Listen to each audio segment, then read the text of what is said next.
ਬੱਚੋ ਅੱਜ ਆਪਾਂ 7ਵੀਂ ਜਮਾਤ ਦੇ ਪਾਠ 2 ਖੇਤ ਲਈ ਮਿੱਟੀ ਅਤੇ ਪਾਣੀ ਪਰਖ ਦੇ ਪ੍ਰਸ਼ਨ ਉੱਤਰ ਕਰਾਂਗੇ। ਇਸ ਦੇ ਪਾਠ ਦੀ ਵੀਡੀਓ ਮੈਂ ਤੁਹਾਨੂੰ ਪਹਿਲਾਂ ਹੀ ਭੇਜ ਚੁੱਕਾ। ਤੁਸੀਂ ਧਿਆਨ ਨਾਲ ਸੁਣ ਲਈ ਹੋਗੀ। ਅੱਜ ਆਪਾਂ ਇਹਦੇ ਪ੍ਰਸ਼ਨ ਉੱਤਰ ਕਰਾਂਗੇ। ਸਭ ਤੋਂ ਪਹਿਲੇ 10 ਪ੍ਰਸ਼ਨ ਆਪਾਂ ਇੱਕ ਜਾਂ ਦੋ ਸ਼ਬਦਾਂ 'ਚ ਜਵਾਬ ਦੇਣੇ।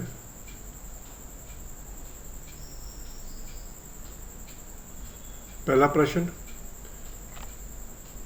ਫਸਲਾਂ ਵਿੱਚ ਖਾਦਾਂ ਦੀ ਜ਼ਰੂਰਤ ਸੰਬੰਧੀ ਮਿੱਟੀ ਪਰਖ ਕਰਾਉਣ ਲਈ ਨਮੂਨਾ ਕਿੰਨੀ ਡੂੰਘਾਈ ਤੱਕ ਲੈਣਾ ਚਾਹੀਦਾ ਹੈ?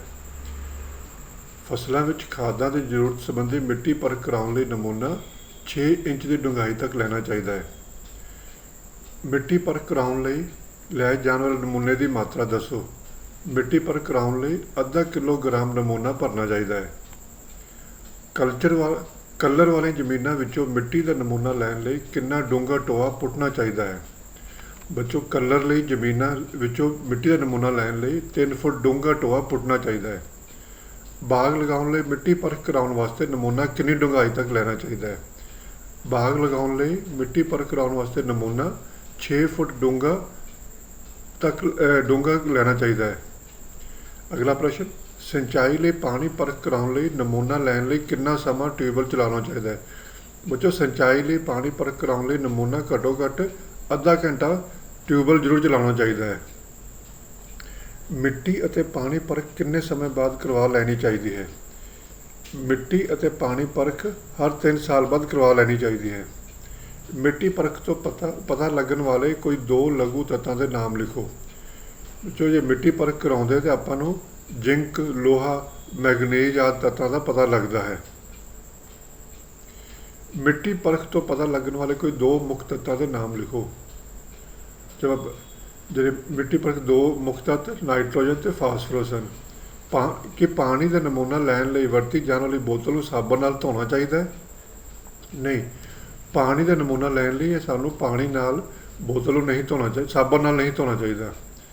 ਪਾਣੀ ਪਰਖ ਤੋਂ ਮਿਲਣ ਵਾਲੇ ਕਿਸੇ ਇੱਕ ਨਤੀਜੇ ਦਾ ਨਾਮ ਲਿਖੋ। ਪਾਣੀ ਦਾ ਖਾਰਾਪਨ ਅਤੇ ਚਾਲਕਤਾ ਦਾ ਪਤਾ ਲੱਗਦਾ ਹੈ ਪਾਣੀ ਪਰਖ ਕਰਨ ਤੋਂ ਬਾਅਦ। ਅਗਲੇ ਪ੍ਰਸ਼ਨ ਬੱਚਿਓ ਆਪਾਂ 1 ਜਾਂ 2 ਵਾਕਾਂ 'ਚ ਉੱਤਰ ਦੇਣੇ। ਪਹਿਲਾ, ਮਿੱਟੀ ਦੇ ਨਮੂਨੇ ਲੈਣ ਦਾ ਸਹੀ ਸਮਾਂ ਕਦੋਂ ਹੁੰਦਾ ਹੈ? ਮਿੱਟੀ ਦੇ ਨਮੂਨਾ ਲੈਣ ਦਾ ਸਹੀ ਸਮਾਂ ਫਸਲ ਕੱਟਣ ਤੋਂ ਬਾਅਦ ਦਾ ਹੈ। ਖੜੀ ਫਸਲ ਵਿੱਚ ਨਮੂਨਾ ਲੈਣ ਦਾ ਤਰੀਕਾ ਦੱਸੋ। ਖੜੀ ਫਸਲ ਵਿੱਚ ਨਮੂਨਾ ਲੈਣਾ ਹੋਵੇ ਤਾਂ ਫਸਲ ਦੀਆਂ ਕਤਾਰਾਂ ਵਿੱਚੋਂ ਨਮੂਨਾ ਲੈਣਾ ਚਾਹੀਦਾ ਹੈ। ਮਿੱਟੀ ਦੇ ਪਾਣੀ ਪਰਖ ਲਈ ਸਹੀ ਤਰੀਕੇ ਨਾਲ ਨਮੂਨਾ ਲੈਣਾ ਕਿਉਂ ਜ਼ਰੂਰੀ ਹੁੰਦਾ ਹੈ?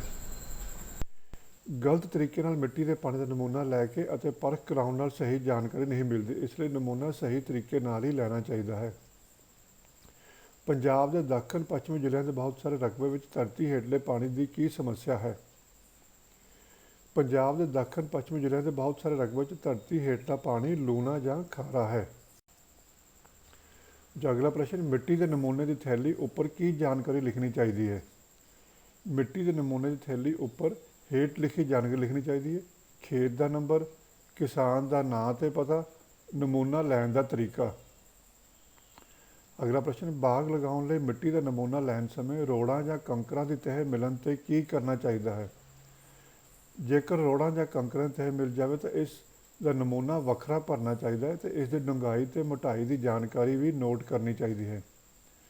ਮਿੱਟੀ ਦੀ ਪਰਖ ਕਿਹਨਾਂ 3 ਮੰਤਵਾਂ ਲਈ ਕਰਵਾਈ ਜਾ ਸਕਦੀ ਹੈ? ਬੱਚੋ, ਮਿੱਟੀ ਦੀ ਪਰਖ ਹੇਠ ਲਿਖੇ 3 ਮੰਤਵਾਂ ਲਈ ਕਰਾਈ ਜਾ ਸਕਦੀ ਹੈ। ਫਸਲਾਂ ਲਈ ਖਾਦਾਂ ਦੀ ਲੋੜ ਅਤੇ ਉਹਨਾਂ ਦੀ ਮਾਤਰਾ ਪਤਾ ਕਰਨ ਲਈ, ਕਲਰਾਈਟਰੀ ਜ਼ਮੀਨ ਦੇ ਸੁਧਾਰ ਲਈ ਅਤੇ ਬਾਗ ਲਾਉਣ ਲਈ ਜ਼ਮੀਨ ਦੀ ਯੋਗਤਾ ਪਤਾ ਕਰਨ ਲਈ। ਅਗਲਾ ਪ੍ਰਸ਼ਨ, ਮਾੜੇ ਪਾਣੀ ਨਾਲ ਲਗਾਤਾਰ ਸਿੰਚਾਈ ਕਰਨ ਨਾਲ ਜ਼ਮੀਨ 'ਤੇ ਕਿਸ ਤਰ੍ਹਾਂ ਦਾ ਪ੍ਰਭਾਵ ਪੈਂਦਾ ਹੈ?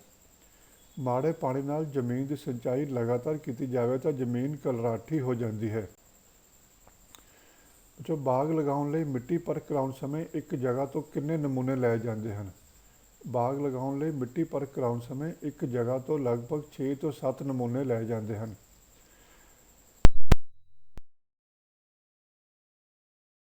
ਵਾਲੀ ਜ਼ਮੀਨਾਂ ਵਿੱਚੋਂ ਮਿੱਟੀ ਦਾ ਨਮੂਨਾ ਕਿੰਨੀ ਡੂੰਘਾਈ ਤੋਂ ਲਿਆ ਜਾਂਦਾ ਹੈ?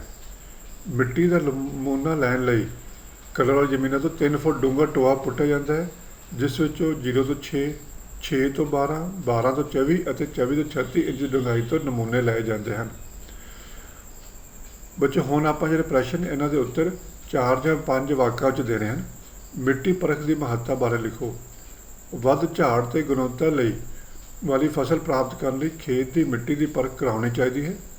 ਮਿੱਟੀ ਦੀ ਪਰਖ ਕਰਨ ਤੇ ਮਿੱਟੀ ਵਿੱਚੋਂ ਕਿਹੜੇ ਖੁਰਾਕੀ ਤੱਤਾਂ ਦੀ ਘਾਟ ਹੈ ਤੇ ਕਿੰਨੀ ਹੈ, ਇਸ ਬਾਰੇ ਜਾਣਕਾਰੀ ਮਿਲਦੀ ਹੈ। ਇਸ ਤਰ੍ਹਾਂ ਖਾਦਾਂ ਦੀ ਸੁਚੱਜੀ ਵਰਤੋਂ ਹੋ ਸਕਦੀ ਹੈ। ਖਾਦਾਂ ਦੀ ਲੋੜ ਤੋਂ ਵੱਧ ਵਰਤੋਂ ਭੂਮੀ ਦੀ ਸਿਹਤ 'ਤੇ ਮਾੜਾ ਅਸਰ ਪਾਉਂਦੀ ਹੈ।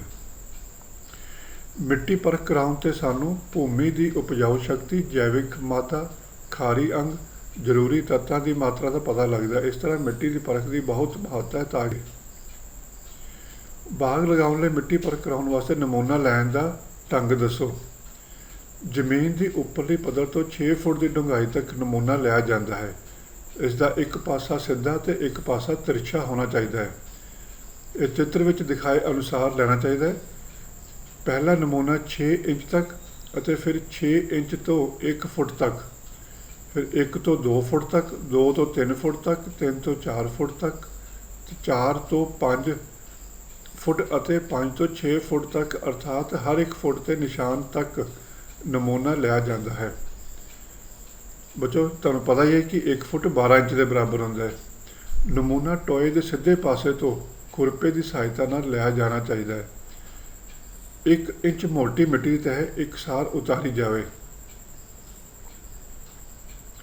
ਨਮੂਨਾ ਲੈਣ ਲਈ ਹੇਠ ਲਿਖੀਆਂ ਗੱਲਾਂ ਦਾ ਵੀ ਧਿਆਨ ਰੱਖਣਾ ਚਾਹੀਦਾ ਹੈ।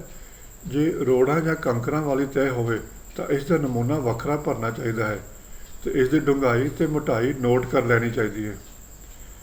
ਹਰ ਤਹਿ ਲਈ ਵੱਖ-ਵੱਖ ਨਮੂਨੇ ਲੈਣੇ ਚਾਹੀਦੇ ਹਨ। ਹਰ ਨਮੂਨਾ ਅੱਧਾ ਕਿਲੋ ਦਾ ਹੋਣਾ ਚਾਹੀਦਾ ਹੈ। ਹਰ ਥੈਲੀ ਦੇ ਅੰਦਰ ਅਤੇ ਬਾਹਰ ਲੇਬਲ ਲਗਾ ਦੇਣੇ ਚਾਹੀਦੇ ਹਨ ਜਿਸ ਦੇ ਨਮੂਨੇ ਦੇ ਵੇਰਵੇ ਹੋਣ।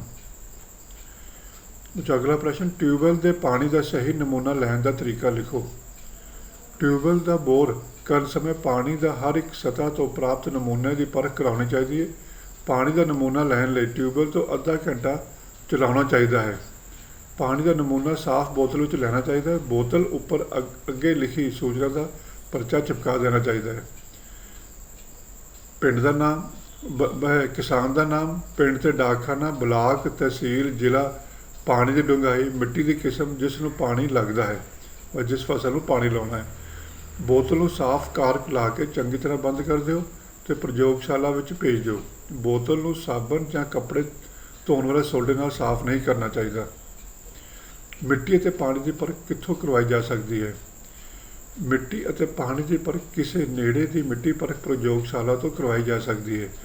ਮਿੱਟੀ ਅਤੇ ਪਾਣੀ ਦੀ ਪਰਖ ਪੰਜਾਬ ਐਗਰੀਕਲਚਰ ਯੂਨੀਵਰਸਿਟੀ ਲੁਧਿਆਣਾ ਵਿਖੇ ਵੀ ਕੀਤੀ ਜਾਂਦੀ ਹੈ। PAU ਦੇ ਖੇਤਰੀ ਖੋਜ ਕੇਂਦਰ ਗੁਰਦਾਸਪੁਰ ਅਤੇ ਬਠਿੰਡਾ ਵਿਖੇ ਵੀ ਇਹ ਪਰਖ ਕੀਤੀ ਜਾਂਦੀ ਹੈ। ਖੇਤੀਬਾੜੀ ਵਿਭਾਗ ਪੰਜਾਬ ਅਤੇ ਕੁਝ ਹੋਰ ਅਦਾਰਿਆਂ ਵੱਲੋਂ ਵੀ ਮਿੱਟੀ ਅਤੇ ਪਾਣੀ ਪਰਖ ਪ੍ਰਯੋਗਸ਼ਾਲਾ ਦੀ ਸਥਾਪਨਾ ਕੀਤੀ ਗਈ ਹੈ। ਇਹਨਾਂ ਤੋਂ ਵੀ ਕਿਸਾਨ ਮਿੱਟੀ ਅਤੇ ਪਾਣੀ ਦੀ ਪਰਖ ਕਰਾ ਸਕਦੇ ਹਨ। ਅਗਲਾ ਪ੍ਰਸ਼ਨ, ਮਿੱਟੀ ਅਤੇ ਪਾਣੀ ਪਰਖ ਵਿੱਚ ਮਿਲਣ ਵਾਲੇ ਨਤੀਜਿਆਂ ਤੋਂ ਕੀ ਜਾਣਕਾਰੀ ਮਿਲਦੀ ਹੈ? ਮਿੱਟੀ ਦੀ ਪਰਖ ਕਰਾਉਣ 'ਤੇ ਹੇਠ ਲਿਖੇ ਅਨੁਸਾਰ ਜਾਣਕਾਰੀ ਮਿਲਦੀ ਹੈ। ਮਿੱਟੀ ਦੀ ਕਿਸਮ, ਇਸ ਵਿਚਲੇ ਖਾਰੀ ਅੰਗ, ਨਮਕੀਨ ਪਦਾਰਥ ਜਿਹਨੂੰ ਚਾਲਕਤਾ ਕਹਿੰਦੇ ਹਨ, ਜੈਵਿਕ ਕਾਰਬਨ, ਪੋਟਾਸ਼, ਨਾਈਟ੍ਰੋਜਨ, ਫਾਸਫੋਰਸ ਵਰਗੇ ਮੁੱਖ ਤੱਤਾਂ ਅਤੇ ਲਘੂ ਤੱਤਾਂ ਜਿਵੇਂ ਲੋਹਾ, ਜ਼ਿੰਕ, ਮੈਗਨੀਜ਼ ਆਦਿ ਬਾਰੇ ਜਾਣਕਾਰੀ ਪ੍ਰਾਪਤ ਹੁੰਦੀ ਹੈ। ਇਸੇ ਤਰ੍ਹਾਂ ਪਾਣੀ ਦੀ ਪਰਖ ਤੋਂ ਪਾਣੀ ਦੇ ਖਾਰੇਪਨ, ਚਾਲਕਤਾ, ਕਲੋਰੀਨ ਅਤੇ ਪਾਣੀ ਵਿੱਚ ਸੋਡੇ ਦੀ ਕਿਸਮ ਅਤੇ ਮਾਤਰਾ ਬਾਰੇ ਜਾਣਕਾਰੀ ਪ੍ਰਾਪਤ ਹੁੰਦੀ ਹੈ।